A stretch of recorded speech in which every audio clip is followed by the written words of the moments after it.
تو اس سے بھی کہیں زیادہ خوشی اللہ کو ہوتی ہے جب ایک بندہ اپنے گناہوں سے معافی مانگ کر اللہ کی طرف لوٹتا. اللہ خوش ہو جاتے ہیں کہ میرا بندہ مجھ سے معافی مانگا ہے, مجھ سے توبہ کیا ہے, اپنے گناہ سے لوٹا ہے. یہ ایک بندے کو جتنی خوشی ہوئی اس کی سواری ملنے پر, اس سے کہیں زیادہ خوشی اللہ کو ہوتی. تو اس لیے اللہ تبارک و تعالی ہمیں توبہ کی طرف بلاتے ہیں, توبہ کی دعوت دیتے ہیں, توبہ کی طرف ابھارتے ہیں, توبہ کی ترغیب دلاتے. صرف ترغیب دلانا ہی نہیں بلکہ توبہ کی ترغیب دلاتے ہوئے, ابھارتے ہوئے یہ وعدہ کرتے ہیں کہ اگر توبہ کے شرائط موجود ہو تو میں ضرور تمہاری توبہ کو قبول کروں گا. محترم ناظرین, اللہ ہمیں ایک وقت رکھا ہے, ایک مہلت دیا ہے, ایک چھوٹ دیا ہے اپنی زندگی کے حد تک. جب تک زندگی باقی ہے توبہ کیجیے, اللہ توبہ کو قبول کریں گے. یہ مہلت ہے ہمارے لیے, اس مہلت کے وقت کو غنیمت جانیے. اس مہلت کے وقت میں اللہ سے توبہ کیجیے. اگر یہ مہلت کا وقت ختم ہو جائے تو اللہ تعالیٰ کا وعدہ کہ تب تک ہی میں ان دعاؤں کو قبول کروں گا جب تک کہ تمہاری موت کا وقت نہ آ جائے, موت کے اثرات, سکرات کے حالات تم پر نہ آ جائے, اس وقت تک ضرور توبہ قبول کروں گا. اللہ فرماتے ہیں, سورۃ طٰہٰ ہے, انی لغفار لمن تاب وآمن وعمل صالحا ثم اہتدی. یہ وعدہ الہی ہے, میں ضرور توبہ کو قبول کروں گا. جو توبہ کرے گا, مجھ سے معافی طلب کرے گا, اپنے گناہوں کو معافی مانگے گا, اپنے گناہوں سے معافی مانگے گا, تو میں ضرور اس کی توبہ کو قبول کروں گا. یہ وعدہ الہی ہم سب کو ضرور ملے گا, لیکن اس مہلت کے وقت میں ہم لوگ اپنے خواہشات کے پیروکار بن کر رہے, بے جا امیدوں میں رہے کہ ابھی وقت باقی ہے, ابھی زندگی باقی ہے, بعد میں توبہ کریں گے. گناہ پہ گناہ کرتے جا رہے, زندگی ابھی باقی ہے یہ کہتے ہوئے توبہ کو ٹالتے جا رہے ہیں. تو ہم سے بدبخت, ہم سے بڑا بد نصیب اور کون ہو سکتا کہ کب ہماری موت کا وقت آ جائے ہمیں پتہ نہیں. محترم ناظرین, اللہ تبارک و تعالی اتنا بڑا رحیم ہے, اتنا بڑا کریم, اس کے اتنے بڑے کرم کے باوجود, رحم کے باوجود, اگر کوئی انسان, کوئی بندہ ہے مسلمان اللہ کے سامنے توبہ نہ کرے, اپنے آپ کو جہنم سے نہ بچائے, جہنم کا مستحق اگر کوئی بن جائے تو اس سے بڑھ کر بد نصیب اور کون ہوگا. ایک حدیث آپ سن لیجئے, شاید ہمارے دل کی دنیا بدل جائے, شاید اللہ کی طرف توبہ کے لیے ہم ہاتھ اٹھا لیں. صحیح مسلم کی روایت, پیارے نبی صلی اللہ علیہ وسلم فرماتے ہیں, اللہ کتنا زیادہ انسانوں پر رحم کرنے والا, کتنا مہربان ہے. ذرا سوچیے کہ اللہ تعالی ہر دن کے وقت اپنے دونوں ہاتھوں کو پھیلاتا ہے, اپنے دونوں ہاتھوں کو پھیلا کر یہ کہتا ہے کہ کوئی ہے مجھ سے معافی مانگنے والا, کوئی ہے مجھ سے توبہ کرنے والا. یہ اللہ تعالی دن کے وقت اپنے ہاتھوں کو اس لیے پھیلاتا ہے تاکہ رات میں کوئی بندہ گناہ کیا ہے تو وہ توبہ کر لے, اور رات کے وقت اپنے دونوں ہاتھوں کو پھیلاتا ہے تاکہ دن میں کوئی بندہ گناہ کیا ہے تو اللہ سے معافی مانگ لے. پیارے نبی صلی اللہ علیہ وسلم فرماتے ہیں کہ یہ سلسلہ اس وقت تک چلتا رہے گا, یعنی اللہ ہر دن ہر رات اپنے دونوں ہاتھوں کو پھیلا کر بندوں سے کہتے رہیں گے کہ کوئی دن کا مسیح ہے، کوئی دن کا نافرمان ہے، کوئی دن میں گناہ کرنے والا ہے تو رات میں معافی مانگ لے، یعنی رات تک معافی مانگ لے۔ اگر کوئی رات میں گناہ کیا ہے تو دن تک وہ معافی مانگ لے۔ اور یہ سلسلہ اس وقت تک چلتا رہے گا جب تک کہ سورج مشرق کے بجائے مغرب سے طلوع نہ ہو جائے، یعنی قیامت کے قائم ہونے تک یہ سلسلہ چلتا رہے گا۔ اتنا بڑا اللہ رحیم، اللہ ہمیں بلا رہے ہیں کہ توبہ کرو بندو، میں توبہ کو قبول کرنے کے لیے تیار ہوں۔ اللہ توبہ کی ترغیب بھی دے رہے ہیں، توبہ کرنے والے کے لیے قبولیت کا بھی وعدہ کرتے ہیں، میں قبول کروں گا، میں قبول کروں گا۔ لیکن کوئی ہے توبہ کرنے والا، کوئی ہے معافی مانگنے والا؟ ہم ہیں کہ غفلت میں پڑے ہوئے۔ محترم ناظرین، یہ توبہ صرف گنہگار کے لیے نہیں ہے، مجھ سے گناہ ہوا میں توبہ کروں گی، مجھ سے غلطی ہوئی میں توبہ کروں گی، ہرگز ایسا نہیں، بلکہ گناہ ہو یا نہ ہو توبہ کرنا ضروری، اللہ کے سامنے ہاتھ پھیلانا ضروری۔ یہ اللہ کی صفت ہے تواب، یہ تواب کی صفت اللہ کس کے لیے رکھے؟ جانور تو کوئی گناہ کرتے ہی نہیں، اللہ کے دیگر مخلوقات کوئی گناہ کرتے ہی نہیں، اور وہ لوگ توبہ کے مکلف بھی نہیں۔ یہ اللہ کی صفت توبہ، یہ ہم انسانوں اور جنات کے لیے، ہم انسانوں کے لیے ہی اللہ نے تواب کی صفت رکھی کہ توبہ کو قبول کرنے والا۔ تو اس لیے توبہ کیجئے، رمضان کا مہینہ ہے، اللہ توبہ ضرور قبول کریں گے۔ ہماری جو بھی ہمارے گناہ ہو چکے یا گناہ نہیں بھی ہوئے، توبہ کیجئے، مرتبے بلند ہوں گے، جنت میں درجات بلند ہوں۔ اللہ کے سامنے معافی مانگی، توبہ کیجئے، استغفار کیجئے۔ ایک بات یاد رکھیے، استغفار بھی کرنا ہے، توبہ بھی کرنا ہے، معافی بھی مانگنا ہے۔ اسی لیے ہمیں یہ دعا سکھائی گئی ہے، اللہم انکا عفو تحب العفو فاعف عنی۔ رمضان کا آخری عشرہ جب داخل ہو جائے تو کثرت سے زیادہ یہ دعا پڑھتے رہنا۔ استغفار میں گناہ چھپا دیا جاتا ہے، استغفار میں گناہ چھپا دیا جاتا ہے۔ جیسے کوئی چیز ہم چھپا دیے تو نہیں نظر آتی، لیکن معافی میں گناہ مٹا دیا جاتا ہے۔ توبہ کرنے سے گناہ مٹا دیا جاتا ہے، نامہ اعمال میں وہ گناہ باقی ہی نہیں رہتا۔ تو مٹانا الگ ہے، چھپانا الگ ہے۔ استغفار بھی کرنا ہے، توبہ بھی کرنا ہے، معافی بھی مانگنا ہے۔ اللہ کی صفت تواب ہے، اللہ کی صفت عفو ہے، اللہ کی صفت غفار ہے۔ ہر صفت کے ذریعے سے ہمیں اللہ سے مانگنا چاہیے۔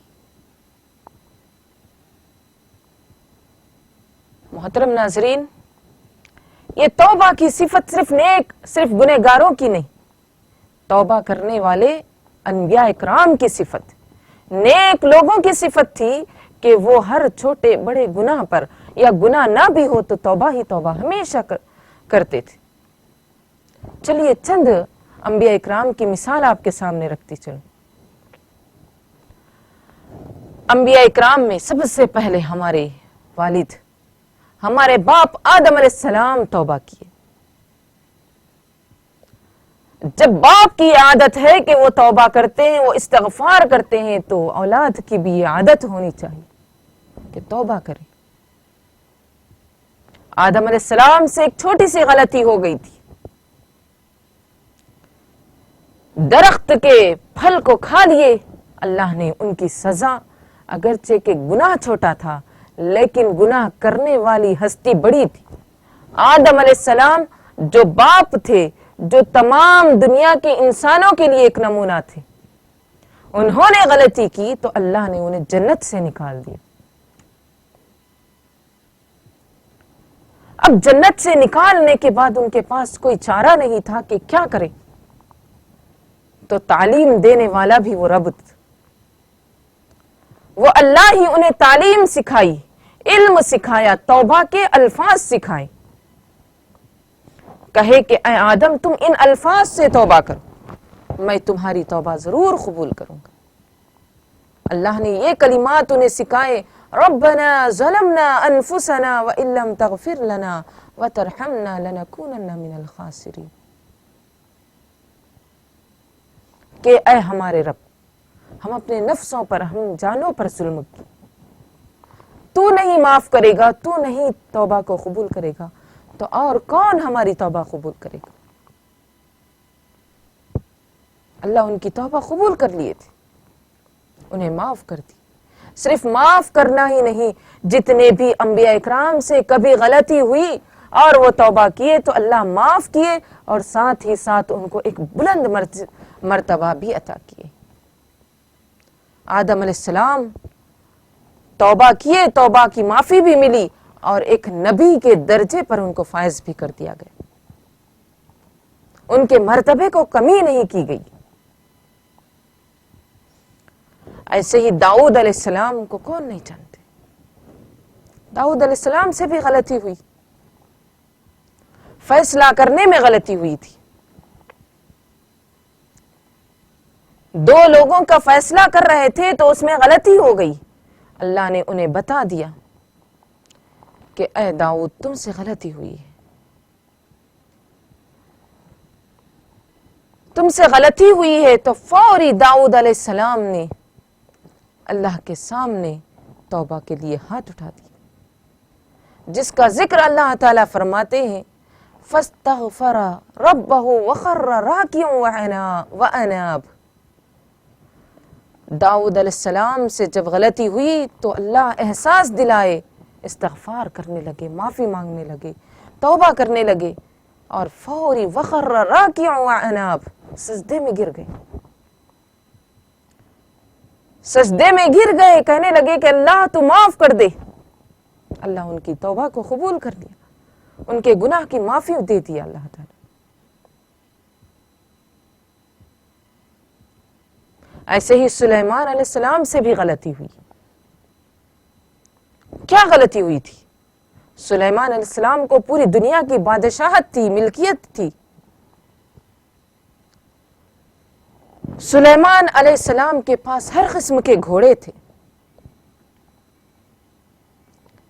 گھوڑوں کی عمدگی اور عمدہ گھوڑے دیکھ کر سلیمان علیہ السلام ان کے اوپر ہاتھ پھیرتے ہوئے ان گھوڑوں کی دیکھ بھال میں ایسے مگن ہو گئے، ایسے مست ہو گئے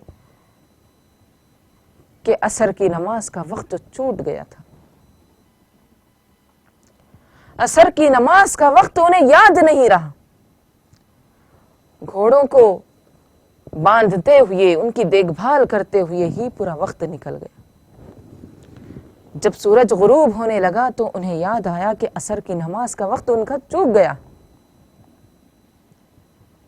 نماز کا وقت ختم ہو گیا۔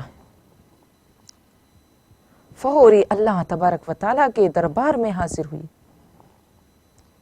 اللہ کے سامنے اپنے ہاتھوں کو اٹھائے کہنے لگے کہ رب اغفر لی ورحم، رب اغفر لی وہب لی ملکا لا ينبغی لأحد من بعدی۔ سب سے پہلے تو انہوں نے یہ کام کیا کہ جیسے تفسیر میں آتا ہے، یہ آیت کی تفسیر آپ دیکھ سکتے ہیں، سورہ صاد کی آیتیں ہیں، سلیمان علیہ السلام جتنے بھی گھوڑے تھے ان سب کو ذبح کر دی، کیونکہ ان گھوڑوں کی وجہ سے اللہ کی عبادت میں کمی آ گئی، اللہ کی عبادت میں کوتاہی ہوئی، عصر کی نماز کا وقت چھوٹ گیا تھا، تمام گھوڑوں کو ذبح کر دیے اور کہنے لگے کہ اللہ مجھے معاف کر دے، یہ گھوڑوں کی وجہ سے آج میری عصر چوک گئی، اور ساتھ ہی دعا کرنے لگے وَهَبْ لِي مُلْكًا لَا يَنبَغِي لِأَحَدٍ مِّن بَعْدِي، اللہ مجھے ایسی ملکیت دے، ایسی بادشاہت مجھے عطا فرما کہ میرے بعد کسی کو ایسی بادشاہت نہ ملے۔ پوری دنیا کی بادشاہت اللہ تعالیٰ نے ان کو عطا فرمائی۔ اللہ ان کی توبہ کو قبول کر لیے. اور ایسے ہی موسیٰ علیہ السلام سے بھی غلطی ہوئی تھی، بڑی غلطی ہوئی موسیٰ علیہ السلام سے، لیکن انجانے میں غلطی ہوئی تھی. غلطی ہوئی تو بھی انجانے میں کیا غلطی کرے کہ ایک جان کو، ایک انسان کو ہی قتل کر دی.